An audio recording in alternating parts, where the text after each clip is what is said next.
नमस्कार दोस्तों, स्वागत है आप सभी का ऑनलाइन एडोफर्स्ट यूट्यूब चैनल पर। इस वीडियो में हम बात करें कई बड़ी और लेटेस्ट अपडेट के बारे में जो कि संबंधित है यूपी टीजीटी पीजीटी को लेकर नई नोटिस के बारे में।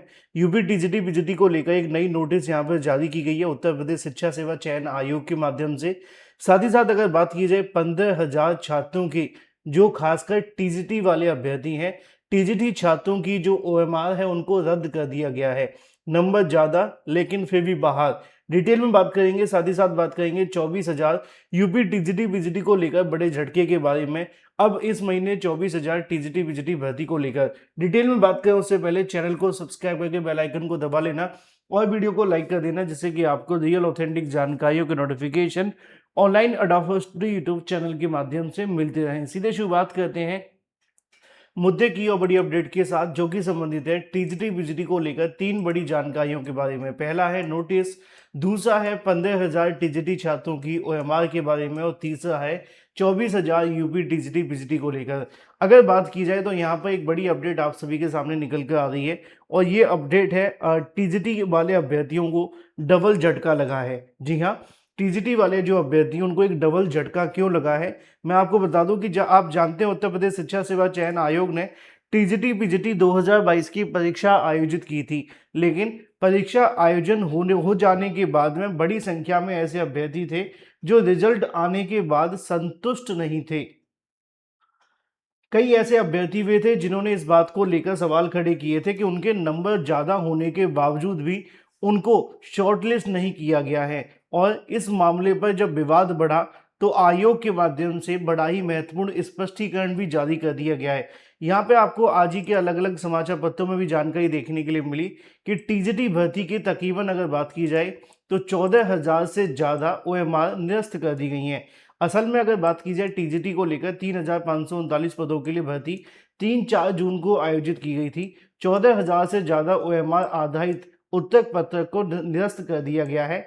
इनमें अधिकांश जो निरस्त करने का रीज़न है वो है ओएमआर के अंदर अपना रोल नंबर या विषय या दूसरी महत्वपूर्ण सूचनाएं संबंधित गोला सही से न भरना। यानी कि आपने अगर गोला सही से काला नहीं किया तो आपको इस भर्ती से सीधे तरीके से बाहर कर दिया गया है। 30 जून को आयोग ने जब लिखित परीक्षा का परिणाम घोषित किया तो इन अभ्यर्थियों के होश उड़ गए, क्योंकि 4 साल से परीक्षा का इंतजार कर रहे थे। ये अभ्यर्थी बिना मूल्यांकन के ही भर्ती की रेस से बाहर हो गए। इनमें से कुछ अभ्यर्थी तो चयन आयोग में प्रत्यावेदन देकर दोबारा मूल्यांकन कराने का अनुरोध भी करने लगे, लेकिन कोई सुनवाई नहीं हुई। उसके बाद कुछ अभ्यर्थियों ने त्रुटिपूर्ण ओएमआर के मूल्यांकन के लिए हाई कोर्ट में याचिका भी की है। हालांकि मैं आपको बड़ा क्लियर कर दूं कि अगर आप ओएमआर में कोई गलती करते हैं तो फिर आप भगवान भरोसे ही हैं। आपको हाई कोर्ट, सुप्रीम कोर्ट या किसी भी कोर्ट से कोई मौका नहीं मिलता है। ओएमआर में गलती करना एक तरीके से अपने पैर पे कुल्हाड़ी मारने जैसा है या अपने भविष्य को खत्म करने जैसा है, क्योंकि जो अभ्यर्थी ओएमआर में गलती कर पाते हैं उनको आगे कहीं पर भी कोई बेनिफिट नहीं मिल पाता।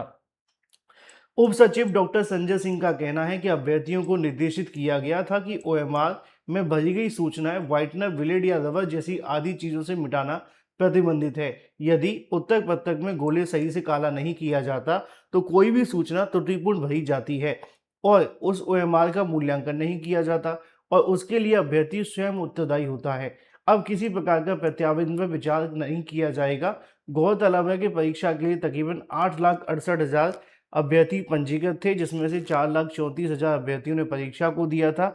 इनमें से 14,000 यानी कि तकरीबन 3% ऐसे अभ्यर्थी हैं जो बिना मूल्यांकन के ही पूरे तरीके से बाहर हो गए हैं। अब ये देखना होगा आगे होता है क्या। वहीं यूपी टीईटी के अंदर भी संशोधन को लेकर ओएमआर में गड़बड़ी करने वाले अभ्यर्थी अब चयन आयोग पर कतार लगने लगी है। कुछ शरारती तत्वों ने सोशल मीडिया पर प्रत्यावेदन का प्रोफार्मा जारी कर ऐसे अभ्यर्थियों को चयन आयोग में प्रत्यावेदन देने की सलाह दी है जिनकी ओएमआर में गलती हो गई है। उसके बाद सोमवार को सैकड़ों अभ्यर्थियों ने लाइन में लगकर ओएमआर में भरे गए मूल्यांकन का संशोधन का अनुरोध किया और ईमेल के माध्यम से पंजीकृत ढंग से प्रत्यावेदन भी भेजे। अब तक 5,000 से ज़्यादा अभ्यर्थियों ने आयोग में स्वयं उपस्थित होकर ईमेल या डाक के माध्यम से जो प्रत्यावेदन है भेजे जा चुके हैं, जिसमें वो मांग कर रहे हैं कि जो ओएमआर में गलती हो गई है उससे उनको छूट दे दी जाए, लेकिन नहीं मिलेगी। दूसरी अपडेट है 24,000 पदों पर टीजीटी पीजीटी को लेकर बड़े झटके के बारे में। फिर हम बात करेंगे टीजीटी पीजीटी को लेकर नई नोटिस के बारे में। अगर बात की जाए 24,000 टीजीटी पीजीटी को लेकर, तो यहाँ पे एक बड़ी जानकारी आप सभी को देखने के लिए मिली और उसके बाद से निश्चित तौर पे अभ्यर्थियों के जो होश हैं वो उड़े हुए हैं। जिसमें सुबह के समाचार पत्रों में जानकारी निकली थी कि 20,000 पदों का जो अधियाचन है, क्षेत्रीय आरक्षण न क्लियर हो पाने की वजह से इस भर्ती को रोक दिया गया है। बहुत सारे अभ्यर्थी पूछ रहे थे कि सर ये कब तक के लिए रुकी है, क्या चीज़ें होंगी? देखो, अगर आप सही मायनों में मुझसे पूछना चाहें तो कोई भी ऐसी प्रक्रिया नहीं है जिसमें सालों लग जाएँ। ये कोई बहुत बड़ी चीज़ नहीं है जिसमें आपको 2-4 साल इंतज़ार करना पड़े। लेकिन डिपेंड करता है कि हमारे जो अधिकारी हैं, कर्मचारी हैं, वो कितना समय इसमें लेंगे। लगने को तो 2-4 10 दिन के अंदर सारी चीज़ें तय हो जाएँगी, जो कि आप सभी के जितने भी पद हैं और जितना आरक्षण है उसके हिसाब से डिवाइड करना है और एक नया कहीं न कहीं प्रोफ़ार्मा तैयार करना है और उसको बना कर के आयोग को भेजना है। तो इस प्रोसेस में बहुत लंबा समय नहीं लगेगा, लेकिन अगर इसको सही तरीके से किया जाए, तो भी मान लो 2-4 हफ़्ते ज़्यादा से ज़्यादा लग सकते हैं, इससे ज़्यादा नहीं लगने चाहिए। तो जो विज्ञापन आपका अगस्त में आना संभावित था, हो सकता है कि वो 1 महीना आगे बढ़ जाए, है ना? या हो सकता है कि उससे पहले ही सारी चीज़ें सही कर ली जाएँ और इसका जो विज्ञापन है वो पहले आ जाए। क्योंकि इसमें बहुत ज़्यादा कोई आपको रॉकेट साइंस तो लगाना नहीं है। अब जैसे सीधी-सी बात है, कोई भी आरक्षण का विवाद फँसता है, मान लो 1000 सीटें हैं आपकी टोटल, है ना? अब यहाँ पे थोड़ा आरक्षण लगाना आसान हो जाता है। क्यों हो जाता है? क्योंकि यहाँ पे आपको 50% तो अनरिज़र्व में चला जाएगा। बाकी का जो बचा आप सभी का आता है, वो आपको देखने के लिए मिलता है ओबीसी, एससी और एसटी के लिए। फिर इसी 50% में से आप मान लो दिव्यांगजन अभ्यर्थियों के लिए निकाल दिया जाता है। तो उसके बाद में भूतपूर्व सैनिक, एक्स सर्विसमैन का भी इसमें से निकल जाता है।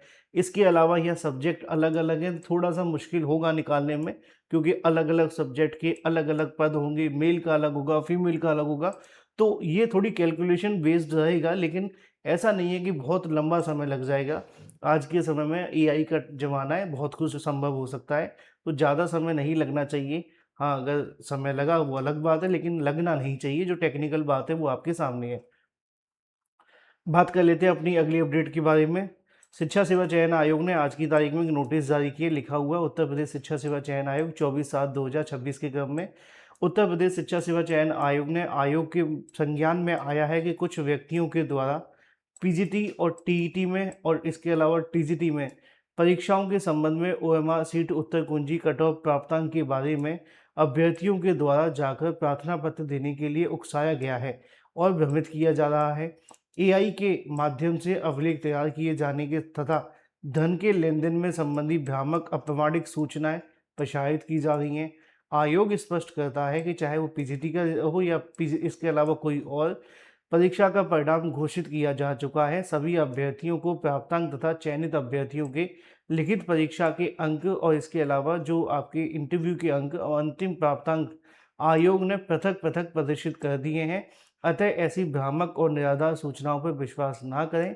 केवल आयोग के अधिकारी सूचना को ही विज्ञापन के समय प्रकाशित की गई थी, उन्हें ही प्रमाणिक माने। असत्य एवं भ्रामक सूचना प्रसारित करने वालों के खिलाफ विधिक कार्रवाई की जा सकती है। इसको लेकर उन्होंने सीधे तरीके से चेतावनी भी दे दी है, यानी कि जो अभ्यर्थी इस बात को समझ रहे हैं कि कोई गलती हो गई तो प्रत्यावेदन देने से काम चलेगा, नहीं बनेगा। फिलहाल ये थी कुछ बड़ी और latest update. Thank you for watching this video.